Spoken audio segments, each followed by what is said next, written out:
अस्सलाम वालेकुम दोस्तों, मैं डॉक्टर अनस अंताबा साहब भाई का सामने आता हूँ। हमारे साथ अगर जुड़ रहे हैं हमको इस बारे में सादा तजर्बात है सिलेक्टर मालूमात भाई पहुँचाते रहेंगे। आज का टॉपिक आज का मौजू इन ग्रोइंग टो नील्स। ये आपने अक्सर देखा होगा कि ये आपको पिक्चर में सामने नज़र आ रहा है। ये इस तरह का जो पाँव का अंगूठा होता है, जो टो होता है पाँव का, उसके अंदर ये स्वेलिंग होती है। पहले स्वेलिंग के बाद ये अंगूठे का जो नाखून होता है, जो नील होता है, वो गोश्त के अंदर धंस जाता है, गोश्त के अंदर चला जाता है।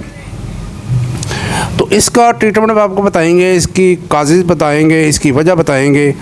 तो सबसे पहले काज पे बात करते हैं कि वजह क्या होती है। तो ये अक्सर ऐसे होता है कि जो कुछ हज़रात होते हैं जो नाखून ठीक तरीके से नहीं काटते, उनको ज़्यादा गहराई में जाकर काट लेते हैं। उसकी वजह से भी जो गोश्त होता है वो नाखून अंदर चला जाता है, गहराई में काट लेते हैं, और जो बाहर वाला जो गोश्त होता है वो उसके ऊपर चला जाता है नाखून। जब नाखून की ग्रोथ होती है तो फिर वो गोश्त के अंदर धंस जाता है।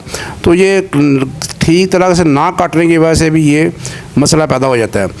और इसके अलावा बैरूनी चोट होती है, अगर चोट लग जाए बैरूनी जगह पे, तो उसकी वजह से अगर वो गोश्त जो है वो स्वेलिंग हो गई है तो वो नाखून उसके अंदर धंस जाता है और उसमें ज़ख्म पैदा हो जाता है। कुछ लोग होते हैं तंग जूते पहन लेते हैं और तंग जूतों की वजह से भी ये मसला पैदा हो सकता है। इसके अलावा बुढ़ापे के अंदर अक्सर जो होते हैं नाखून जो साइज़ होता है उसकी मोटाई होती है वो ज़्यादा हो जाती है, उसकी वजह से भी ये मसला पैदा होते हैं। इसके अलावा शुगर है, शुगर की वजह से भी ये मसला पैदा हो सकता है।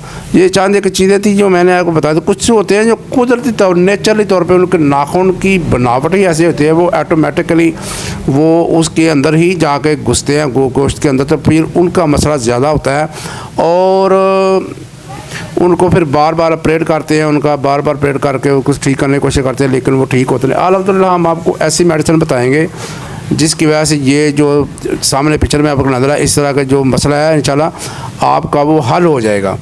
तो सबसे पहले आप ट्रीटमेंट की तरफ आते हैं। तो एलोपैथों के पास जो सर्जरी का है, सर्जरी वो करते हैं, करके वो उस नाखूनों को निकाल देते हैं, फिर दोबारा नाखून आता है, फिर वो घुस जाता है, और इस तरह वो ट्रीटमेंट करने की काम कोशिश करते हैं और अक्सर रिज़ल्ट उनको नहीं मिलते।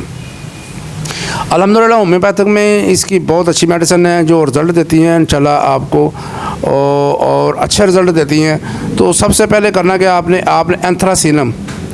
एंथ्रासीनम लेनी है 1 ml में। एक डोज़ देनी है आपने सुबह का टाइम, और दोपहर को देनी है पैरोजैनम 1 ml एक डोज़ देनी है। उसके बाद सिलेशिया देनी है 1 ml, वो भी एक डोज़। ये यानी एक सुबह को एंथ्रासीनम सुबह को, दोपहर को पैराजैनम, शाम को सिलेशिया। उसके बाद आपने अगले दिन आ जाना। अगले दिन आपने बेलाडोना 1 ml सुबह का टाइम, हिपरसल्फ 1 ml दोपहर का टाइम, और माइरेस्टिक का 1 ml शाम का टाइम। इसको आप 8 दिन रेगुलर जारी रखें। जैसे जैसे फ़र्क पड़ता है इन दवाइयों को की लिमिट जो है कम करते जाएँ। मसलन फिर एक दिन बेलाडोना कर दी, एक दिन हिपरसल्फ कर दिया, एक दिन माइरेस्टिका कर दी। इस तरह फिर उनकी लिमिट को कम करना शुरू कर दें।